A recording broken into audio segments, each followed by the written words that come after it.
अब आप समझो बच्चों और बच्चियों,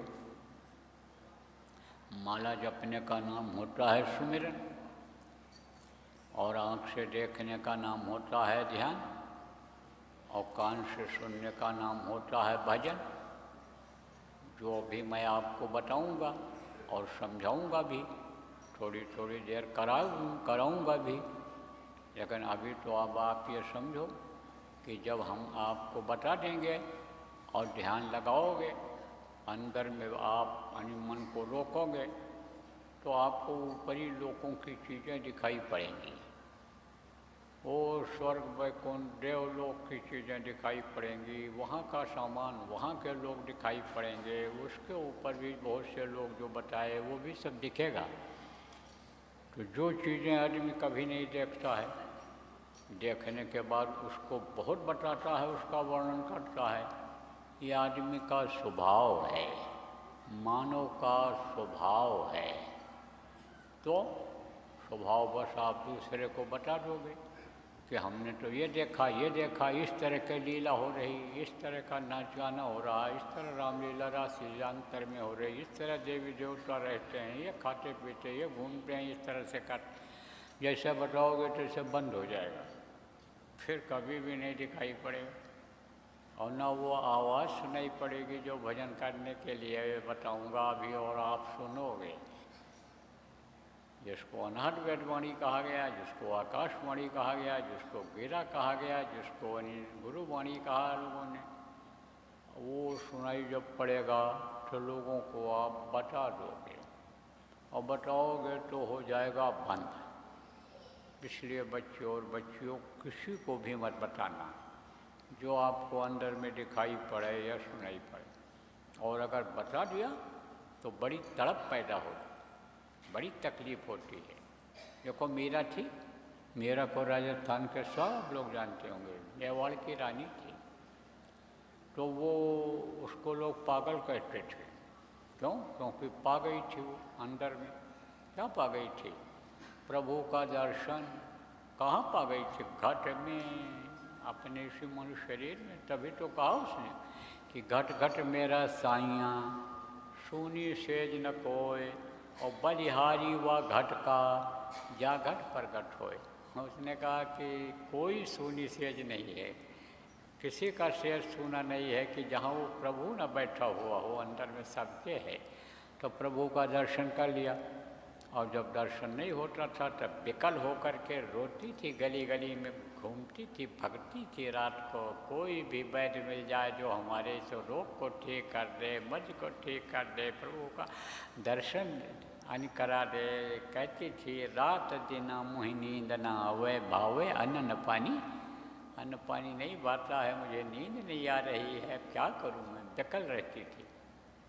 और जब दर्शन मिल जाता था, मीरा मगन हुई हरि गुण गाय का, नाचने लगते थे, पग घुंघरू बांधी मीरा नाची दे। कुछ नहीं, लोक लाज कुल की मर्यादा सब कुछ ताक पे रख दिया उसने, कहा सब पर मैंने धूल फेंक दिया। तो अब आप ये समझो प्रेमियों कि बच्चों और बच्चियों, बताना मत किसी को जो कुछ दिखाई सुनाई पड़े, और जो बताऊंगा जिस तरह से अगर आप करने लग जाओगे तो कोई आप सौतेले बेटे नहीं हो उसके। सकल जीव मम उपजाया, सब पर मोर बराबर दाया, सब पर दया हो रही, और सभी जीव उसी के हो, प्रभु के अंश हो। ईश्वर अंश जीव नशी जिसको कहा गया। तो आप बताना मत। आप तीन चीज़ और समझो, जैसे तीन चीज़ आपको बताया, सुमिरन माला जपने का नाम, आँख से देखने का नाम ध्यान, और कान से सुनने का नाम भजन, और पांच चीज़ें बताया, पांच नाम बताया। तो जिसका नाम उसका रूप, तो पांच नाम, पांच रूप, पांच स्थान, पांच की आवाज़ है ये मैं भी आपको बताऊंगा। अब तीन चीज़ और समझो, तीन आँख, तीन कान और तीन नाक। तो कहोगे भाई ये कैसे? देखो, दो आँखें ये बाहर हैं, इसको चर्म चक्षु कहते हैं, चमड़े की आँखें। ये सब चमड़े ही है, पूरे शरीर में चमड़ा है बाहर से देखने में, मांस और हड्डी इस चमड़े के नीचे है, तो इसको चर्म चक्षु कहा गया। और एक आँख जीवात्मा में, प्रभु की अंश जीवात्मा कहाँ बैठी है? इन्हीं दोनों आँखों से रास्ता आ गया है, उससे दिखती है, बैठी यहाँ पर है। यही शरीर को चलाती है। 10 प्रकार के इसमें प्राण हैं, 72,000 नाड़ियाँ हैं, लाखों की संख्या में नसें हैं, हड्डी मांस ये सब कुछ है, इसमें बहुत सारी चीज़ें हैं। इसको कोई आदमी बना नहीं सकता है, इसको भगवान ही तैयार कराता है माँ के पेट में। किसी कल कारखाने में कोई बना के तैयार करके चला फिरा नहीं सकता है, बोलवा नहीं सकता है शरीर को। तो ये आँख उसमें है जीवात्मा में, और 2 आँखें ये बाहर हैं, तो 3 आँख हो गई। बाहर की आँखों से बाहर की चीज़ दिखाई पड़ती है, और जीवात्मा की आँख से अंदर की चीज़ें दिखाई पड़ती हैं, ऊपर लोग की चीज़ें दिखाई पड़ती हैं। तो 3 आँख हो गई, 2 बाहर 1 अंदर जीवात्मा में, 3 आँख। 2 कान ये बाहर हैं, इससे बाहर की आवाज़ अंदर जाती है। कोई भी बोले, चिड़िया बोले, कीड़ा मकोड़ा बोले, मेढक बोले, कोई भी बोले, यानी पेड़ गिरे, कोई चीज़ पत्थर गिर जाए नीचे, आवाज़ हो जाए, गाड़ी लड़ जाए, गाय बैल भैंस कुछ आवाज़ लगाऊँ, तो वो इस कान से सुनते हैं। और जीवात्मा के कान से ऊपरी लोगों की वाणी सुनाई पड़ती है, जो भी बताया ना, वेद वाणी, आकाशवाणी जिसको कहा, यह सब सुनाई पड़ता है। तो अब आप पे समझो प्रेम कि 1 कान अंदर और 2 कान ये बाहर, 3 कान हो गए, और 3 नाक। अब बहुत से लोग कहोगे 3 नाक कहाँ से हो गई, वो भी बताना जरूरी है। जैसे लोग कहते हैं कि बुरा करोगे नर्क जाओगे, तो यह मालूम हो गया नर्क जाएंगे, तो बचेंगे कैसे नर्क से, वो भी तो बताना जरूरी होता है। तो जो जानकार होते हैं वही बताते हैं इसको, तो मैं सब बताऊंगा आपको। देखो 2 नाक यानी ये है आपका, ये सुराख जो 2 हैं ये नाक हैं, एक दाहिनी तरफ नाक है और एक ये बाईं तरफ नाक है। ये उल्टा हाथ सीधा जिसको कहते हो राइट हैंड, लेफ्ट हैंड जिसको कहते हो, ये लेफ्ट हैंड साइड, ये लेफ्ट हैंड साइड, ये राइट हैंड साइड, ये दाहिना नाक और ये बायां नाक, ये सुराख है। यह बहुत अहम काम करता है शरीर के लिए, यही जिंदा रखता है। तो हो गया है, यह कैसे जिंदा रखता है? यह हवा लेता है। किससे हवा लेता है? वायुमंडल से। ये जो हवा फैली हुई है, सब जगह हवा मिलती है, एकदम पैक हो जाता है। हवा जब नहीं मिलती है तब सब सांस फूलता है, तब आदमी मरता है। जब हवा बाहर से बंद हो जाती है, अंदर नहीं जाती है शरीर के, यानी फेफड़े को नहीं मिलती, यानी प्राणों को नहीं मिलती है। तो यह काम यानी किसका है? हवा लेने का और निकालने का, नाक का। तो 2 सुराख हैं इसमें। एक नाक से एक बार में अच्छी हवा अंदर जाती है और उसी समय उस दूसरे नाक से गंदी हवा निकलती है बाहर, गर्म हवा निकलती है बाहर। तो बराबर अपना काम करते रहते हैं, ये कभी बंद नहीं करते, 24 घंटा ये अपना काम करते रहते हैं। बाकी अंग तो अन्य रुक जाते हैं, हाथ पैर रुक जाता है, काम करना बंद कर देता है। जब सोते हो मुंह बंद कर देता, आँख देखना बंद कर देती है, कान सुनना बंद कर देता है, लेकिन ये अपना काम बंद नहीं करते हैं, बराबर चलते रहते हैं, बदलते रहते हैं समय समय पर। कभी दाहिने नाक से गर्म हवा निकलेगी तो कभी बाएं से निकलेगी, तो कभी फिर दाहिने से निकलने लगेगी, फिर बाएं से। ऐसे अपना ये पैड बदलते रहते हैं, गियर बदलते रहते हैं। तो 2 सुरा के इधर, 2 नाक बाहर और 1 नाक है अंदर जीवात्मा में। तो जीवात्मा का नाक से ऊपरी लोगों की खुशबू लेते हैं, और बाहर का ये जो नाक है, इससे खुशबू और बदबू दोनों मिलती है आपको। ऊपर में बदबू चूँकि है ही नहीं, वहाँ तो खुशबू ही खुशबू है हर लोगों में, सुगंध ही सुगंध है, बल्कि यूँ कहो कि खुशबू की लहर चलती है, ऐसा है वहाँ पर। साईं की नगरी परमत सुंदर, जो आवे जाए वो जानता है वहाँ, और सब नहीं जान सकते हैं। तो अब आप ये समझो कि 3 आँख 3 कान 3 नाक, सुमिरन ध्यान भजन 3 चीज़। अब 5 नाम 5 रूप 5 स्थान 5 की आवाज़, यह मैंने आपको बताया। अब दूंगा नामदान।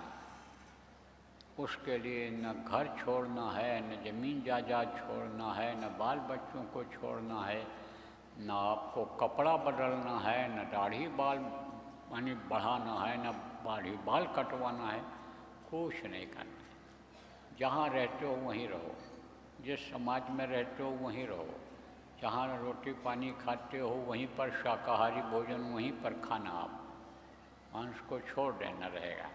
और लड़का लड़के का शादी ब्याह जहाँ करते हो वहीं पर देख करके ठीक से कर देना।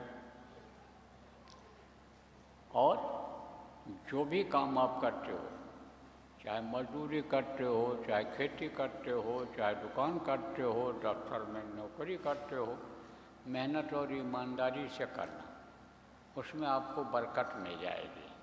मार कर लाओगे, कूट कर लाओगे, लूट कर लाओगे, दिल दुखा कर लाओगे, रिश्वत लेकर लाओगे तो वो चला जाएगा और तकलीफ़ दे करके जाएगा। इसलिए ऐसा मत करना। बरकत मिल जाएगी तो थोड़े में ही काम चल जाएगा।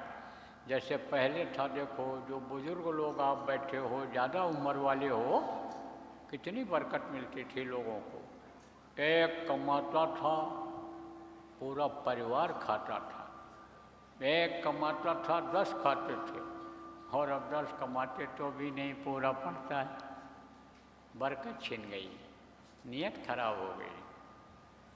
10-10 रुपये 5-5 रुपये के ऊपर नियत लोगों की खराब हो गई। माँ बहन बहू बेटी की पहचान खत्म हो गई।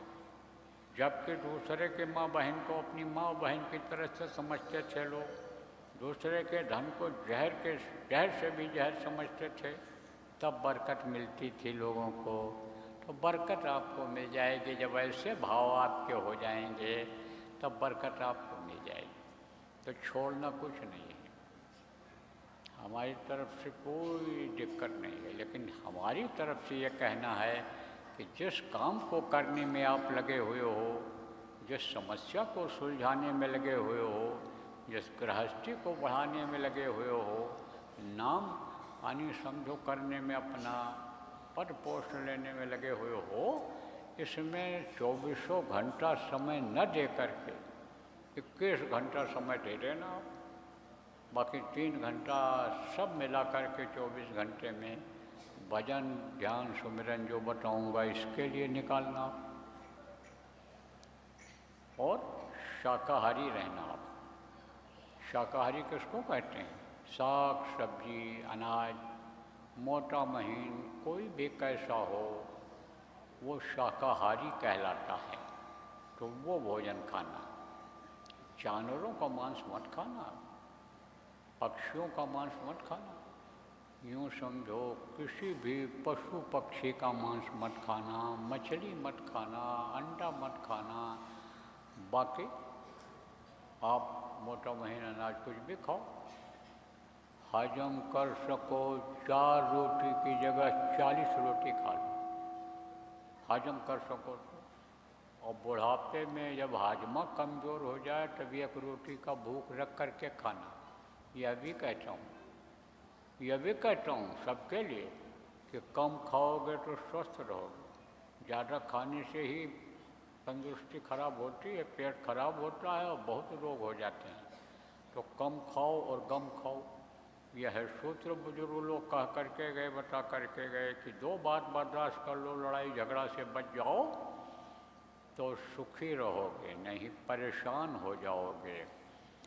तो आप बच्चों और बच्चियों, खाने में जो है आपके अच्छा है, अच्छा खाओ, नहीं अच्छा है तो रूखा सूखा जो मिलता है उसी में यानी समझो प्रभु को मतलब धन्यवाद दो, प्रभु का आभार व्यक्त करो कि आपने हमको इतना दिया, ये दे रहे हो, हम इसी में संतुष्ट हैं।